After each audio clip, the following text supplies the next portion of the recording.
नमस्कार दोस्तों, आपका बहुत बहुत स्वागत है डिफेंस एक्सपर्ट के एक नई वीडियो में। पूर्व गवर्नर सत्यपाल मलिक आरोप लगा रहे हैं मोदी पर कि उन्होंने सीआरपीएफ को जहाज नहीं दिए, जिसके कारण उन पर हमला हुआ और पुलवामा में 40 सीआरपीएफ के जवान शहीद हो गए।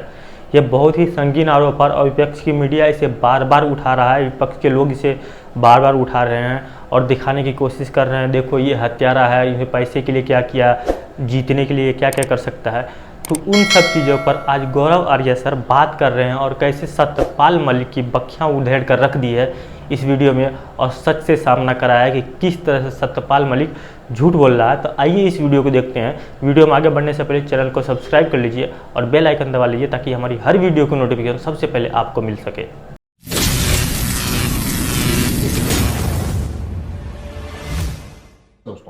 सत्यपाल मलिक जी ने एक बात बोली जिससे काफ़ी हल्ला हो गया, मीडिया में हल्ला हो गया। अच्छा, मीडिया को वैसे ही 90% ऑफ द टाइम कुछ पता नहीं होता। मैं आपको बताता हूँ क्यों। क्योंकि मीडिया में स्पेशलाइजेशन नहीं है ऐसी बात नहीं। कुछ लोग हैं जो यही फॉलो करते हैं, कुछ लोग हैं जो वही फॉलो करते हैं। मीडिया में ऐसे रिपोर्टर्स हैं जिन्होंने ज़िंदगी होम मिनिस्ट्री में बिता दी, ज़िंदगी डिफेंस मिनिस्ट्री में, ज़िंदगी फाइनेंस, एक्सटर्नल अफेयर्स, इस टाइप के लोग हैं। ऐसी बात नहीं है कि नहीं है, लेकिन जनरली क्या होता है, जब आप चीज़ों को स्क्रीन पर डालते हैं तो खबर इतनी तेज़ी से आती है ना, इतनी तेज़ी से आती है कि आपने कई बार देखे होगा कि टेलीविज़न पे न्यूज़ आती है, फिर बाद में आपको अरे उसने गलत बोल दिया। जानबूझ के गलत नहीं बोलते ये लोग, ये जानबूझ के गलत नहीं बोलते, लेकिन एक होड़ रहती है कि उस चैनल से पहले मैं ये बात बता दूँ, उस मीडिया आउटलेट से पहले मैं बता दूँ। ये पहले के चक्कर में अड़ंगी खा के गिर जाते हैं मौके पर।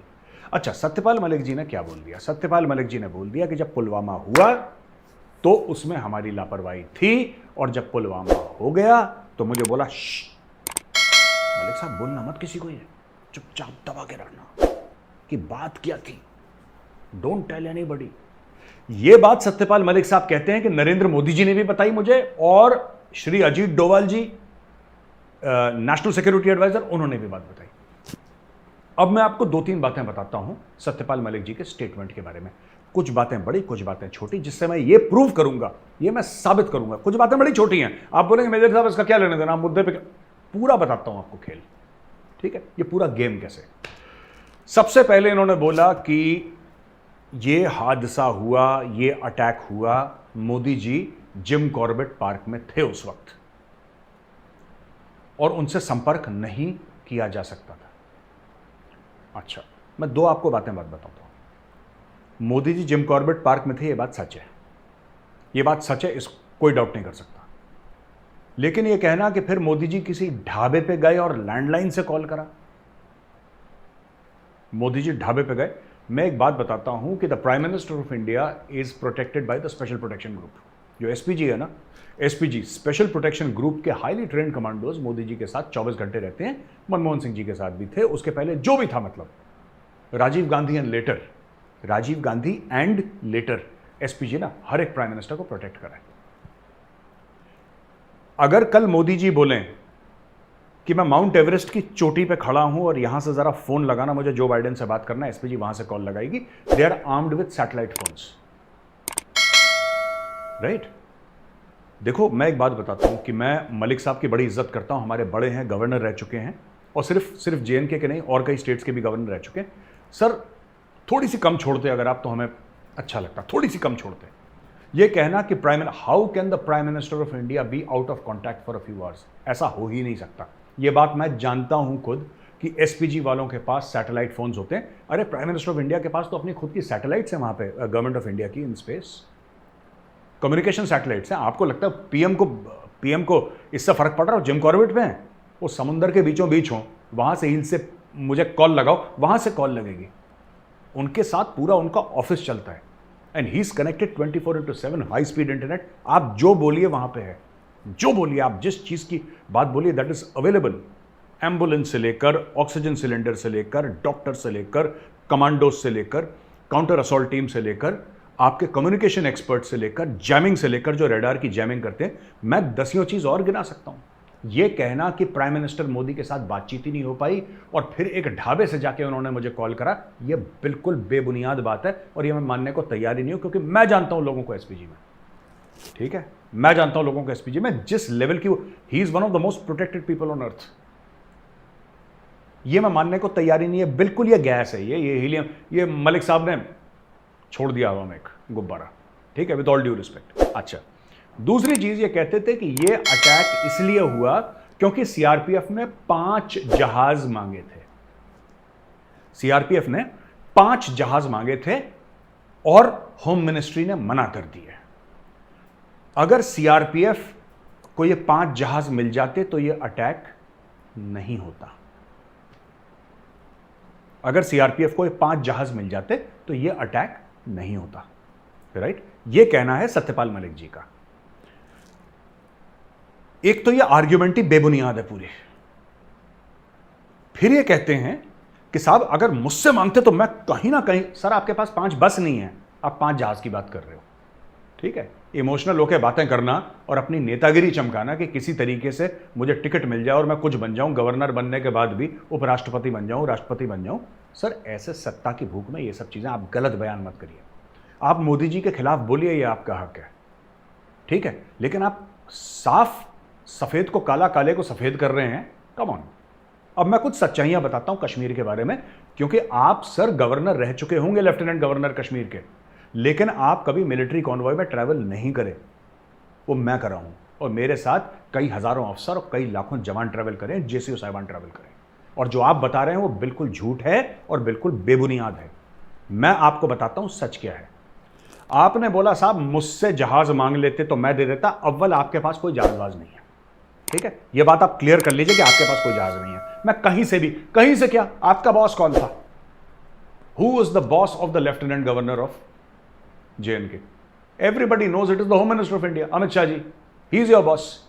तो बॉस को ही तो बोलते हैं आप, बॉस को ही तो बोलते हैं। दूसरी चीज, एक तो ये दूसरा झूठ आपका, एक तो वो कि ढाबे से फोन करा था, ये दूसरा। तीसरी चीज, आपने बोला साहब इसमें कि जो बड़ी कॉन्वॉय की मूवमेंट होती है वो कभी रोड से नहीं होती। आपको किसने बताया? बड़ी कॉन्वॉय की मूवमेंट रोड ही से होती है। बड़ी जो कॉन्वॉयज होती हैं या बड़े जब तादाद में लोग मूव करते हैं, ये रोड ही से मूव करते हैं। और अब मैं आपको बताता हूं, ये दोस्तों नक्शा देखिए आप, और ये रूट देखिए जम्मू से श्रीनगर का। ये देख रहे हैं पट्टी जा रही है जम्मू से श्रीनगर। देखिए बात यह है ना कि जब एक हादसा हो जाता है ना तो सब लोग सोचते हैं कि इसका मैं कैसे फायदा उठाऊं, इसका मैं कैसे फायदा उठाऊं। और माननीय गवर्नर साहब, पूर्व गवर्नर साहब मुझे कहना चाहिए, ये अपनी राजनीतिक रोटी सेक रहे हैं। इन्होंने इंटरव्यू दे दिया, ठीक है, और वो जो जर्नलिस्ट था, ठीक है, करण थापर, वो जो जर्नलिस्ट था, मुझे नहीं लगता कि उसको भी सही स्टोरी पता होगी। फौजी का बेटा, उसको पता होना चाहिए, दीज आर बेसिक्स। पर अगर उसको नहीं पता होगी तो उसको तो मजा चाहिए यार, वो तो वायर का, उसको तो मजा चाहिए। मैं किस तरीके से अपनी टीआरपी ऊपर करूं, या किस तरीके से अपनी व्यूअरशिप बढ़ाऊं, या किस तरीके से अपनी रीडरशिप बढ़ाऊं, दैट्स ऑल। उसको तो वही चाहिए। अब मैं आपको सच बात बताता हूं। ये रोड देख रहे हैं ना जो मैप पे, जम्मू से श्रीनगर की रोड। आपने हिंदी में पढ़ा है रिक्त स्थान की पूर्ति? आपने पढ़ा होगा, फिल इन द ब्लैंक्स कहते हैं इसको अंग्रेजी में, रिक्त स्थान की पूर्ति। मैं आपसे एक बात पूछना चाहता हूं, साफ सीधी बात है। उस रोड से अगर हमारे फौजी नहीं जाएंगे और हमारे फौजी हवाई जहाज से जाएंगे, जो कि आजकल की तारीख में जा रहे हैं और गलत जा रहे हैं, अगर आपके फौजी उस सड़क पे नहीं रहेंगे तो उस सड़क पे फिर कौन रहेगा? वो भी तो जमीन का टुकड़ा है। आप एरिया डोमिनेशन कर रहे हैं ना कश्मीर में, आप एरिया डोमिनेशन कर रहे हैं वैली में। आप उस सड़क पे नहीं है तो उस सड़क पे आतंकवादी होगा। अगर उस सड़क पे सीआरपीएफ और भारतीय सेना नहीं है तो उस सड़क पे लश्कर तैयबा और जैश मोहम्मद होगी और हिजबुल मुजाहिदीन होगी, पाकिस्तान के टेररिस्ट होंगे उस वक्त। आप, एक जमीन है, आप समझ लीजिए एक प्लॉट है, खाली प्लॉट, ये आपका प्लॉट है। मैं आपको उदाहरण दे रहा हूं, मैं कश्मीर को प्लॉट नहीं कह रहा, मैं आपको सिर्फ समझाने के लिए बात बता रहा हूं। ये आपका खाली प्लॉट है, आपने इसको खाली छोड़ दिया, इस पे आके कोई और कब्जा कर लेगा। ये नेचुरल सी बात है, भारत में होता है, लोग कर लेते हैं, ठीक है। नॉर्थ में बड़ा कॉमन है, साउथ के बारे में और महाराष्ट्र के बारे में मैं जानता नहीं हूं, लेकिन नॉर्थ में कॉमन है ये। आपने प्लॉट खाली छोड़ा, लोगों ने देखा, लोगों ने फट से कब्जा कर लिया, इसके ऊपर कर दिया कब्जा, डन। आप ये कह रहे हैं सत्यपाल मलिक जी कि साहब ये जो पूरा मामला है, ये जो पूरा मामला है, इसमें ये अटैक होता ही नहीं अगर हवाई जहाज से जाते। अच्छा चलो, ये तो आपको मैंने तीसरी बात पे एक्सपोज कर दिया। मैं खुद कॉन्वॉय में जा चुका हूं, जम्मू से श्रीनगर जा चुका हूं, ठीक है। 1-2 बार हमें हवाई जहाज पे लिफ्ट मिल गई थी, राइट, लेकिन हर रोज, हर समय तो नहीं मिलती। और हवाई जहाज AN-32 छोटे छोटे, अब IL बाद में बड़े बड़े भी चलने लगे, हमारे टाइम पर तो छोटे छोटे हवाई जहाज चलते थे। लेकिन ये पूरी कश्मीर का movement it is 95% by road only, it is by road only sir. ये कौन सा आप चूरन खिला रहे हैं झूठ बोल के ये करण थापर की शो पे कि मैं ऐसा होता तो मैं ये बकरी वाला मैं। No sir no, you are wrong, I disagree with you. आप गलत बात बोल रहे हैं। मैं ये नहीं कह रहा कि आप सरकार के खिलाफ बोल रहे हैं, सरकार के साथ हैं, मैं वो बात नहीं कर रहा। मैं कह रहा हूं आप बेबुनियाद गलत झूठ बोल रहे हैं, मैं ये बोल रहा हूं आपको। जो कॉन्वॉय होती है, जवान तो कॉन्वॉय में जाएगा, अफसर तो कॉन्वॉय में जाएगा। अच्छा चलिए सत्यपाल मलिक जी की बात मान लेते हैं कि अगर मैं होता तो मैं वहां पे उनको किसी तरीके से 5 जहाज दे देता। चलो जी, आपने 5 जहाज दे दिए, वो जम्मू से श्रीनगर उतर गए, उतर गए, ठीक है। अब श्रीनगर में तो रहना नहीं उन लोगों को, उसमें से 5% रहेंगे श्रीनगर में। किसी को अनंतनाग जाना है, किसी को कुपवाड़ा जाना है, किसी को तंगधार जाना है, किसी को तराल जाना है, फिर किसी को लेथपुरा जाना है, पुलवामा, राइट। किसी को कहीं जाना है, किसी को कहीं जाना है। पूरे कश्मीर में लाइन ऑफ कंट्रोल से लेकर पूरा एरिया जो है, सब जगह उन फौजियों को फैलना है। वो कैसे जाएंगे सर? अगर मुझे अनंतनाग जाना है, ठीक है, मैं 3RR में पोस्टेड हूं, 3RR, ठीक है, 3rd बटालियन द राष्ट्र राइफल्स। मेरी यूनिट एशमोगम में है, अहेड ऑफ अनंतनाग, एशमोगम में मेरी यूनिट है, ठीक है। अब मैं आपसे एक बात पूछता हूं, मुझे 1.5-2 घंटे लग जाते हैं श्रीनगर से पहुंचने में, 1.5 घंटा लग जाता है, ईजिली 1.5-2 घंटे लग जाते हैं पहुंचते, क्योंकि मुझे अनंतनाग शहर के बीच में से जाना पड़ता है। अब एक बात बताइए मलिक साहब, मेरा आपसे सवाल है, सर आप मुझे एशमोगम कैसे पहुंचाएंगे? आप मुझे श्रीनगर से वहां तक फ्लाइट देंगे? वहां पे तो एयरपोर्ट है ही नहीं। फिर आप बोलेंगे नहीं मैं हेलीकॉप्टर में भेज देता। सर आपको पता भी है आप क्या बोल रहे हैं, आपको आइडिया भी है आपने कौन सा चूरन खिलाया लोगों को। अभी मैं कोई मोदी सरकार को डिफेंड नहीं कर रहा, मैं कोई बीजेपी को डिफेंड नहीं कर रहा, मैं सिर्फ ये बोल रहा हूं कि हां ये अटैक कैसे हुआ, ये सरकार की जिम्मेदारी है पता लगाना और लोगों को पनिश करना कि कहां पे लैप्सेस हुए। डेफिनेटली कहीं ना कहीं लैप्स हुआ होगा, तभी जाके अटैक हुआ है, राइट। लेकिन ये आपकी बात बिल्कुल गलत है साहब, बिल्कुल बेबुनियाद है कि मैं होता तो मैं, मुझसे बोलते तो मैं कहीं से इंतजाम करता। और आप क्या क्या इंतजाम करते? कश्मीर वैली में अगर मैं गलत नहीं हूं तो 35 से लेकर 40 RR बटालियंस हैं, राइट, और बाकी 16 कोर में है। कितनी बटालियंस हैं जो वहां पे फैली हुई हैं? मैं सिर्फ आर्मी की बात कर रहा हूं, मैं CRPF पे आया नहीं, मैं BSF पे आया नहीं। CRPF का तो डिप्लॉयमेंट और तितरा बितरा है। श्रीनगर में कितनी जगह CRPF मुझे यही नहीं पता। पूरी कश्मीर में CRPF फैली, BSF फैली। आप एयरपोर्ट बनाओगे वहां पे? आप एयरपोर्ट बनाओगे वहां पे मलिक साहब कि तुम जम्मू से तो श्रीनगर पहुंच गए, लेकिन तुम फिर, मैं एशमोगम में हूं, मैं, मेरी पोस्टिंग अगर 3RR में है, आप मुझे 3RR कैसे भेजोगे बताओ? हेलीकॉप्टर से भेजोगे मुझे? सब हेलीकॉप्टर से जाएंगे। और सर अगर सब हेलीकॉप्टर से जाएंगे, ठीक है, पहली बात तो आपके पास इतनी लिफ्ट कैपेबिलिटी है नहीं, राइट। आपको इन सब चीजों के बारे में कोई फर्क नहीं पड़ता, क्योंकि आप नेता हैं, आप सियासतदान हैं, आपको इंटरव्यू देना था, आपको मुंह से बोलना था, आपने मुंह से बोल दिया। उसके क्या रिपरकशंस हैं आपने कभी नहीं सोचा, ना आपका काम है सोचना। लेकिन सर एक बात बताइए मलिक साहब, बड़ी इज्जत से आपसे पूछ रहा हूं, अगर आपने मुझे फ्लाइट से भेज दिया, चलो आपने फ्लाइट से भेज दिया, मैं जम्मू से श्रीनगर पहुंच गया, उसके आगे मैं कैसे जाऊंगा ये तो बता दो मुझे। और अगर आपका यह जवाब है कि वो मैं फिर और इंतजाम करता और मैं कहीं ना कहीं से हेलीकॉप्टर लेकर आता, तो सर एक बात बताइए, इतने तो अव्वल हेलीकॉप्टर है नहीं हमारे पास कि हजारों लाखों की तादाद में आप लिफ्ट करें। Those helicopters are not available. ये किसी फौज के पास नहीं होते, अमेरिकन आर्मी के पास नहीं है, चाइनीज आर्मी के पास नहीं है, इस लेवल पे लिफ्ट करें, ठीक है। दूसरी चीज मैं आपसे ये पूछना चाहता हूं कि फिर वही बात जो मेरा पहला सवाल था, अगर ये लोग श्रीनगर में लैंड करके बाकी और जगह जाते तो ये तो हेलीकॉप्टर से चले जाते, यानी हवाई मार्ग से जाते, हवाई रास्ते से जाते, तो उन सड़कों पे कौन रहता? वो सड़कें वो भारत की नहीं सड़कें।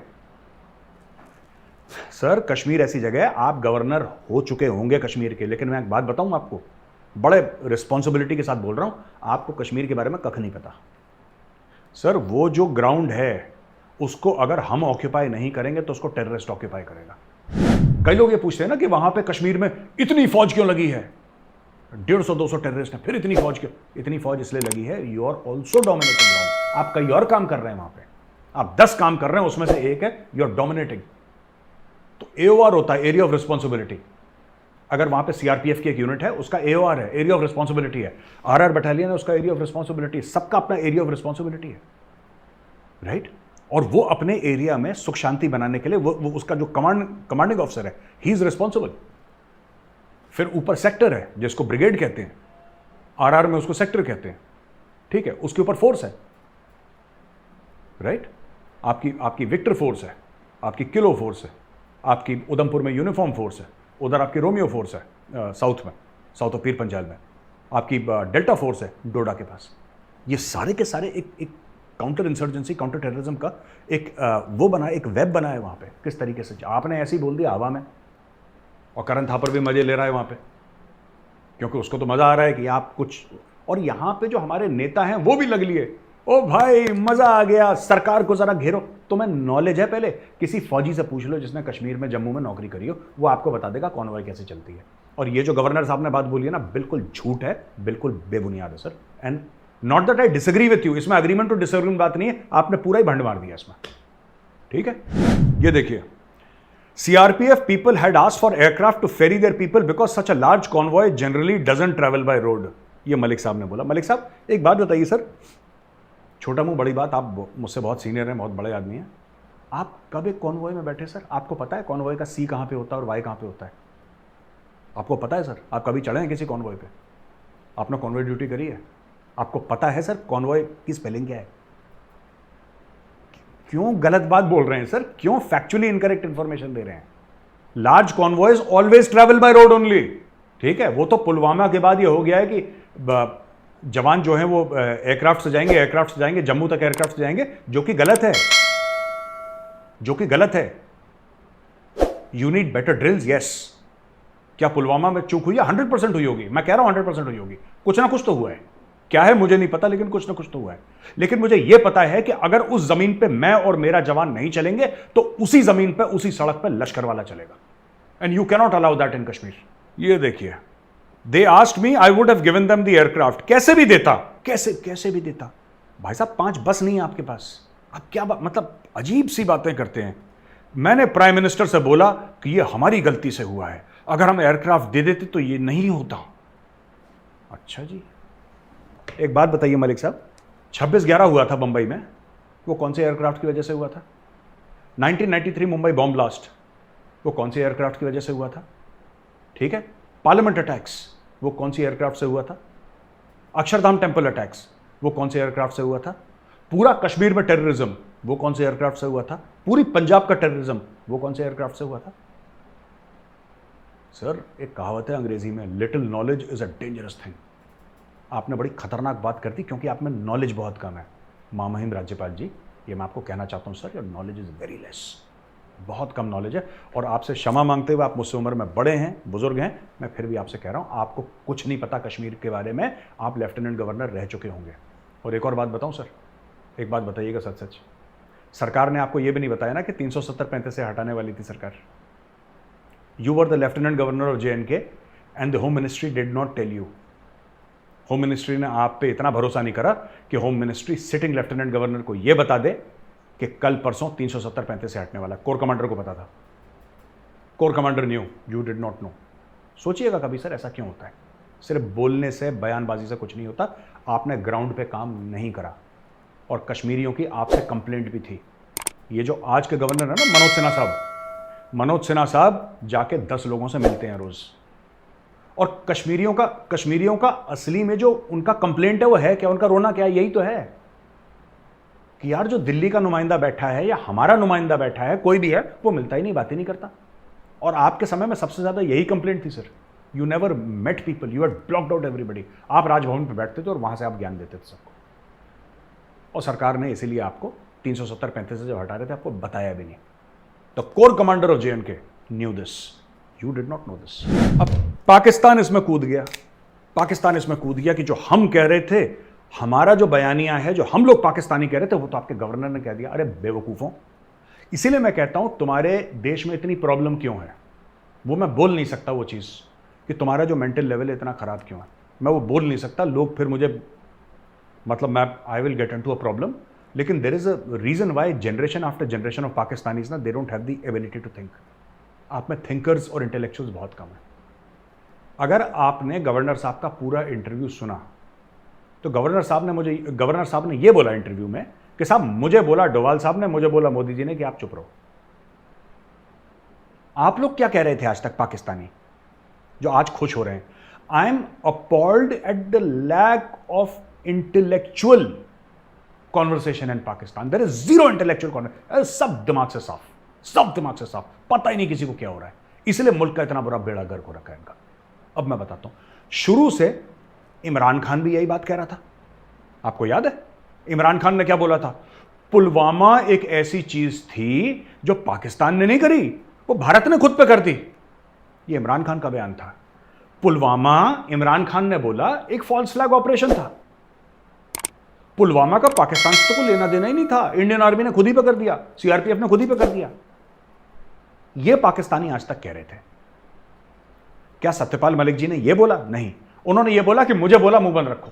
समझ रहे हैं आप? पाकिस्तान इसका भी फायदा, जैसे गिद्ध होते हैं ना, गिद्ध, पाकिस्तानी जो एस्टेब्लिशमेंट है गिद्ध जैसे हैं। जो सत्यपाल मलिक का इंटरव्यू ले रहा था थापर, वो भी एकदम बड़ा वाला सी है, और सत्यपाल मलिक है वो उससे भी बड़ा वाला सी है। अब ये बात देखिए कि कैसे एक प्रधानमंत्री ढाबे से जाके लैंडलाइन से कॉल करता है। मतलब ये बात पचती है कहीं से कि ढाबे से प्रधानमंत्री जाके लैंडलाइन से कॉल करेगा। भाई कमाल का झूठ बोलते हो। मतलब एक झूठ बोलने का तरीका होता है जिससे लोगों को पता ना चले कि आप झूठ बोल रहे हो। आप बता रहे हो कि इस तरह ढाबे से जाकर प्रधानमंत्री हमको कॉल करता है, इस तरह से बातें करता है। मतलब बढ़िया से प्लानिंग नहीं हुई थी कि क्या बोलना है, कैसे इंटरव्यू में क्या बताना है, सब उल्टा पुल्टा कर दिया।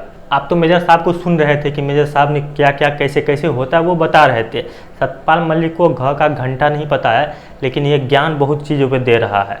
अब सोचिए वो बता रहे हैं कि कैसे कैसे वहाँ पर काम होता है, और सत्यपाल मलिक को ये पता ही नहीं कि वहाँ पर कैसे काम होता है। बस इसको अपनी राजनीति चमकानी है। अब लेफ्टिनेंट गवर्नर से आगे मतलब रिटायर हो गया, तब ये आएगा राजनीति में, कुछ ना कुछ कहीं से वो चाह रहा होगा, कुछ से सीट मिले, कहीं से टिकट मिले, वो जीते, राजनीति में कदम रखे। तब वो ऐसा हो नहीं रहा, तो इसलिए वो नई नई कहानियाँ गढ़ रहा है। अगर मान लीजिए 5 हेलीकॉप्टर इसके अंदर में होते तो ये क्यों नहीं दे दिया? चलो ठीक है, 5 हेलीकॉप्टर इसके अंदर में हैं।